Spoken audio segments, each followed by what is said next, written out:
Okay, so let's talk about encryption. There's a little cool package that I like to use every now and again called Advanced Encryption Package.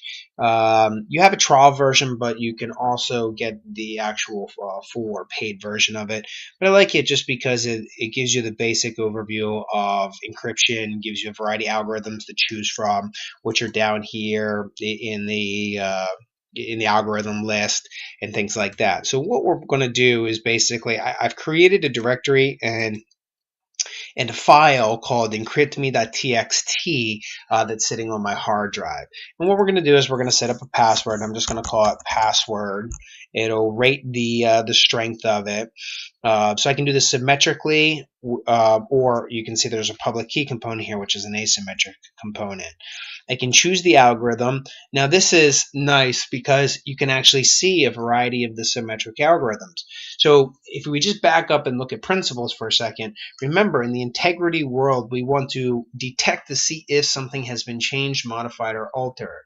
But in the confidentiality world, we purposely do want to change things. In fact, we want to change things from plain text, the stuff that we can see, to ciphertext, the stuff that we can see.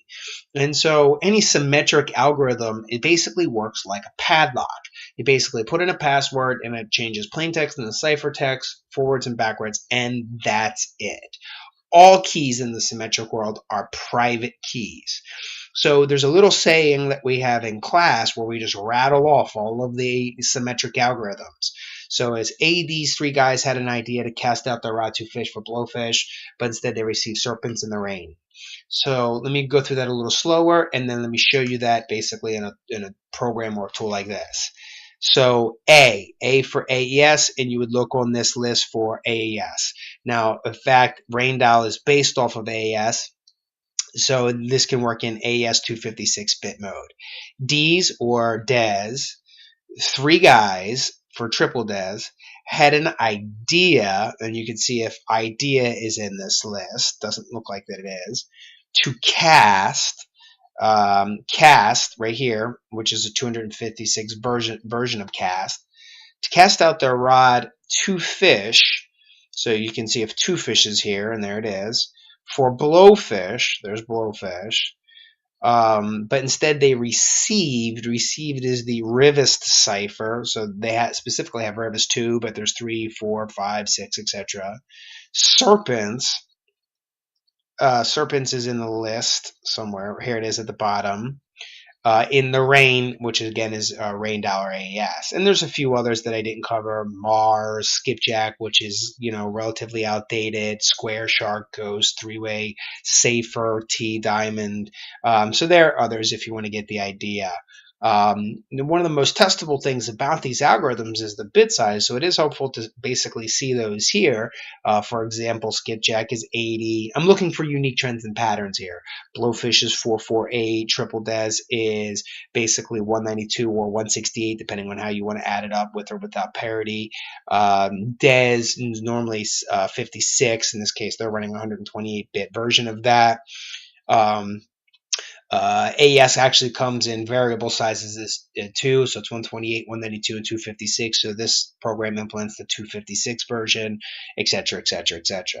So you realistically can pick any algorithm you want. All of these are effectively going to work exactly the same. So in this case, we'll use Blowfish just because it's not exactly popular on Windows, but it is in the open source world and things like that. And then basically encrypt the file. All right. And then encrypt now. Error. The second password does not match the first. Oops. Go ahead and put in your password. I just put in the word password and then go ahead and encrypt the file.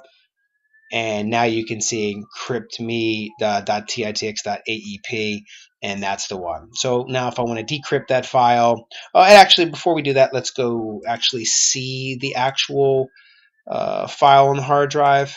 So I have that in a folder called Leo. And if I try to open this or manipulate this, it actually comes up right with the password right here. So to decrypt the file, we basically just put in our password, PASSWRD, select decrypt, and it says, hey, it already exists. Do you want to overwrite it? And we can select yes here just to prove that it is in fact, going to decrypt it, and you can see the encrypted contents. But I just made something simple here. I just put "Hi, Mom," but it really doesn't matter the size because I just basically proved that it works. So there's a couple different reasons for using a tool like this. One, it actually gets you a little bit more fluent with the algorithms, okay? Please note, you don't see any MD5, you don't see any SHA, Tiger, Whirlpool, cyclic redundancy checks, have-out, no integrity algorithms are in here. You also do not see any asymmetric algorithms in the symmetric list. So it gets you pretty familiar with basically how symmetric algorithms work. Now, if you wanted to do public key algorithms, you can basically import the public key. And now the cool part about this is you don't need the private key. Only the decryptor or the receiver needs the private key. So you just got to import somebody else's public key, and then you can go ahead and encrypt it and send the file to somebody else. And it does have like a PKI key manager, basically the equivalent of a digital key ring here, to basically keep a whole variety of the public keys that you've imported. Okay, so that's basically how you can use it to encrypt and decrypt files. You can then zip it up, email, delete the files, etc., etc., etc. You can do directories. You can apply filters if you want to find things. The only thing I don't like about this tool is that in the trial version, you have this little pop-up here, and you only get 30 days to evaluate it.